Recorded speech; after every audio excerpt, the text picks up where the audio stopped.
Hello, hello. Glad to see you here, and great that you're interested in this topic. I've to find my presentation device. Digitalization of elites in Germany, the social structure of backwardness. We're positioned between the talk about the AfD and there's this person was here yesterday, our new Minister for the Digital, Wildberger, and he has also got to talk about who are the digital elites in Germany and who we should be afraid of, maybe. Digital elites are not just since recent have been a topic in Germany. Think about Steve Jobs with this iconic turtleneck pullover. If you search for Bill Gates and Time cover, you won't find only this version, but others. Jeff Bezos has also been famous for a while, and as an actor and. Who stands as an actor for the renewal of entire sectors. And in Germany, we have also been looking at a quarter of a century of hope through renewal of the economy through these elites. Some of you will remember there should be a picture of the Samwer brothers, but this is obviously an older presentation. Or here, Kai Diekmann, who used to be the editor-in-chief of Bild, and he planned in 2013 a longer stay in Silicon Valley, who wanted to learn how Silicon Valley works and what you can do in Germany about this. That ended up in books that have gathered a little dust. They're 10 years and older. For example, also from the Springer publishing house, Christoph Käse wrote a book on Silicon Valley about what's coming from the rest of the world to us. Now we're asking ourselves what this and. Then there's a book, Silicon Germany, How We Can Manage the Digital Transformation. And the moderator was doubtful, and I think most of you in this room will share these doubts.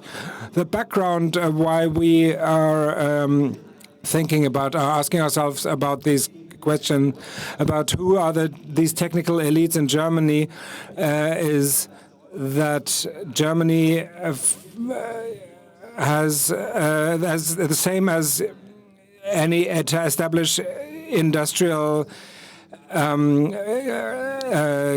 economies. It has there's a secular stagnation where the established production model has run out and has no growth anymore. That's one symbol of that is the diesel scandal. Therefore, the digitalization in form of certain people has been a beacon of hope for many people, where we hoped to make this model younger and therefore create our economical elites of tomorrow. It's like our Bezos, our Gates. So if you look at our sectors our industry, it's been 15 years that our industry had the program Industry 4.0, where they tried to bring forward the industrialization, the digitalization of their industrial production model. And at the same time, the Samwers produced ringtones, and then they became the first larger, well-known industrial venture capitals investors. If someone maybe remembers Jonas, and he was handed around as the European big investor. That's sort of the personalization of these people.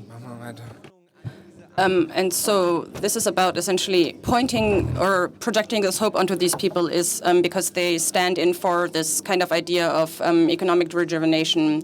And that's something you've probably heard about before, this pattern of disruptive change, disruptive economic change. That's something that's part of most of these narratives about Silicon Valley, which is then reproduced by companies and media like Springer in Germany. And the idea is that this kind of change requires exceptional individuals. And this is not something, not just a narrative in the US about tech elites, but also here in Germany.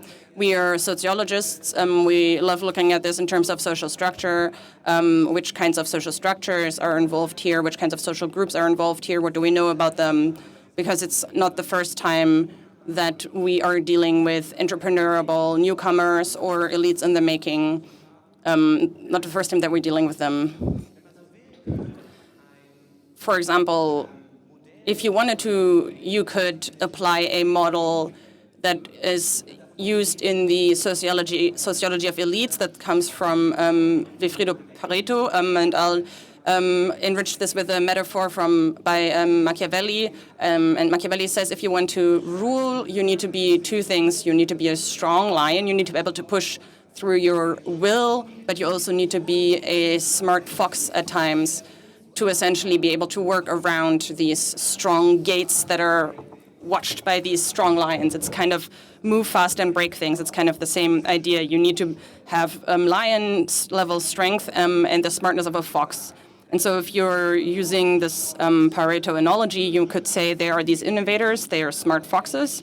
Then they, over time, their position is stabilized, and they kind of keep this power, they consolidate this power that they've gathered with their smartness. And over time, the more they eat, they essentially their belly gets full and they get lazy. And that's this idea about an exchange of elites, where they essentially, the current elites, get the sense of fatigue, and that prepares the stage and makes the stage ready for the next round of foxes that get rid of these lazy lions. And so if you want to imagine this in terms of tech innovation, we had this, the first automobile, Carl Benz as one of the smart fox innovators, then the VW Beetle, the designers of Porsche.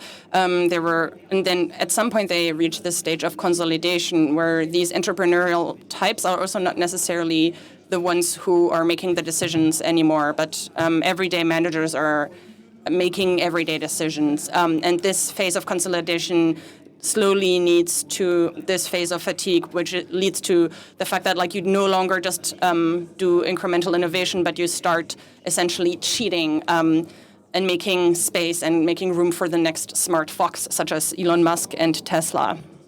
And that's kind of how we get to this myth of the digital innovator. Because and we have to say he because it's usually not a woman, he is a businessman, he is an inventor, he's a nerd, he's a bit of an outsider, and sometimes he's an imposter.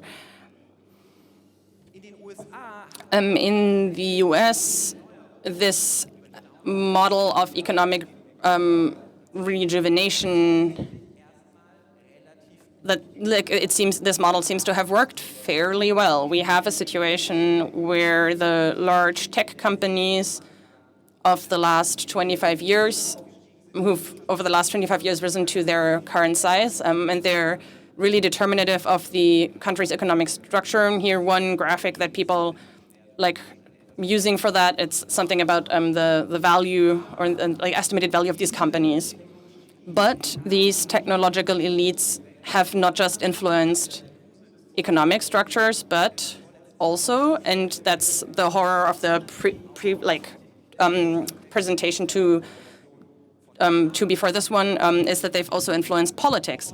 For example, imagine the podcast universe, like all these ties to Donald Trump, and the role of Joe Rogan in the last presidential election, and not just politics, but also increasingly they shape the state itself.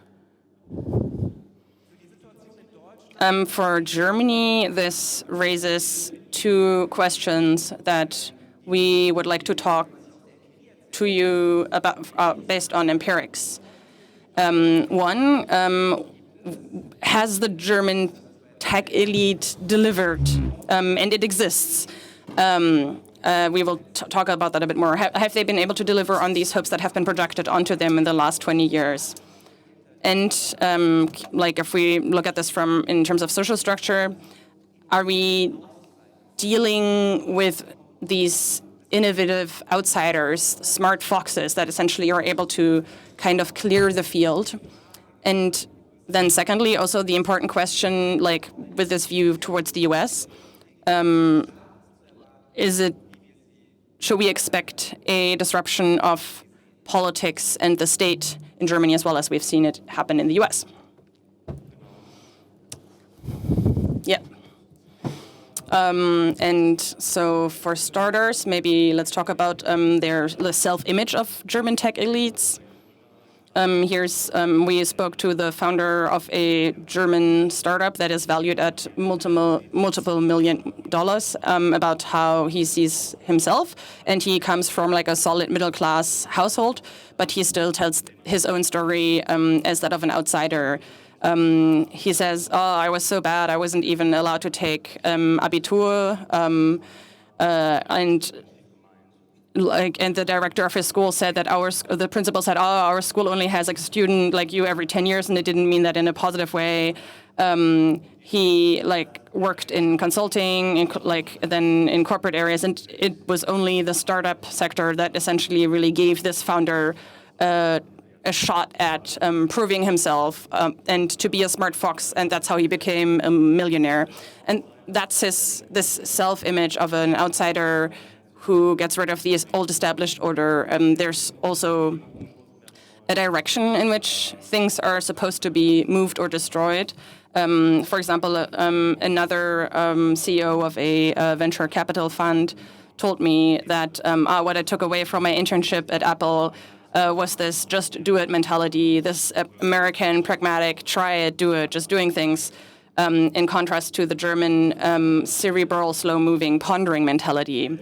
But we were also interested in whether these self-descriptions, whether they were actually grounded in reality, if you took a systematic look at reality and at who these tech elites are.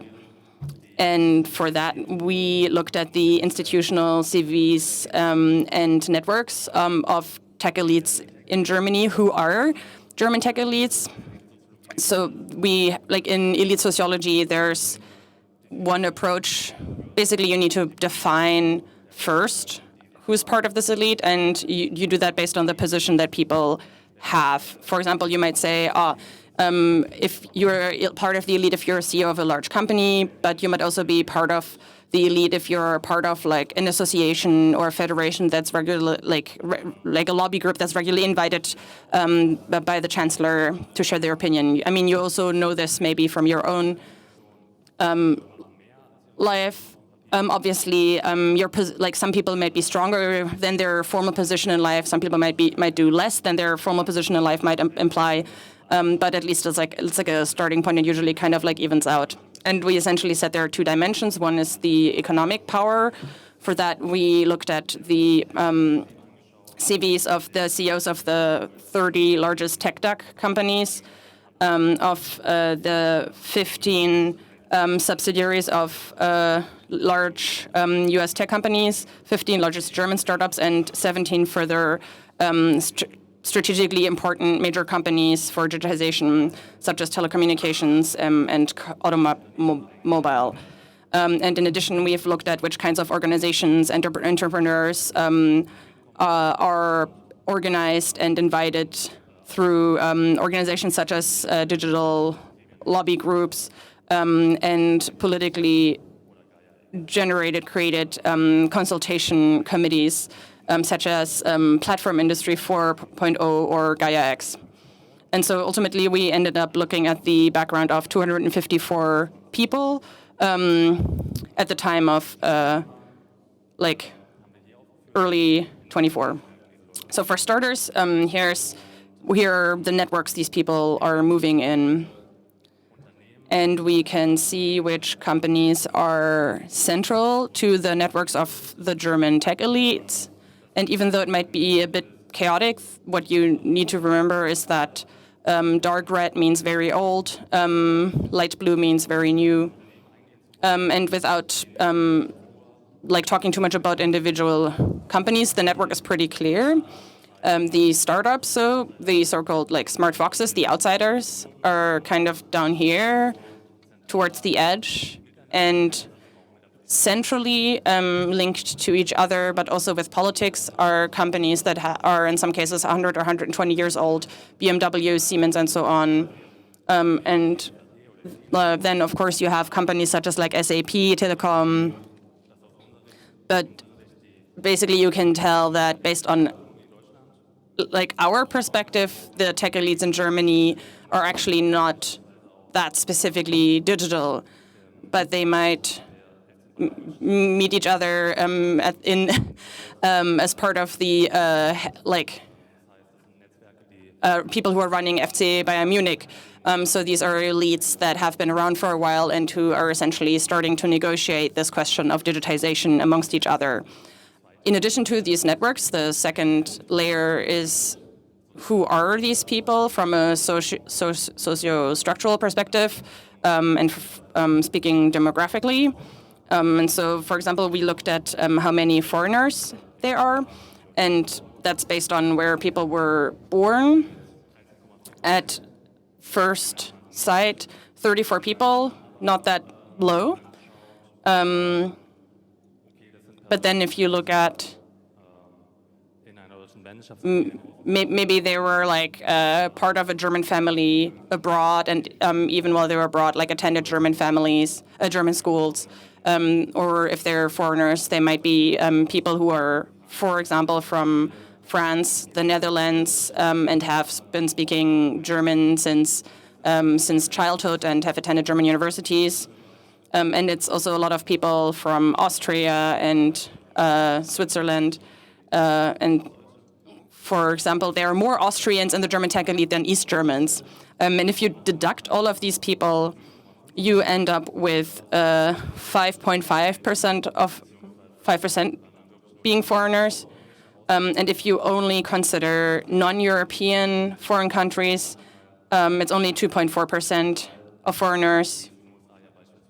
And so compared to the US, where it does genuinely happen that someone comes from a different continent, maybe has already worked there, been socialized there, and then kind of enters from the side, from a different, as this lateral entry, that's something that is basically does not happen in the German tech elite. It's also related to where people went to school.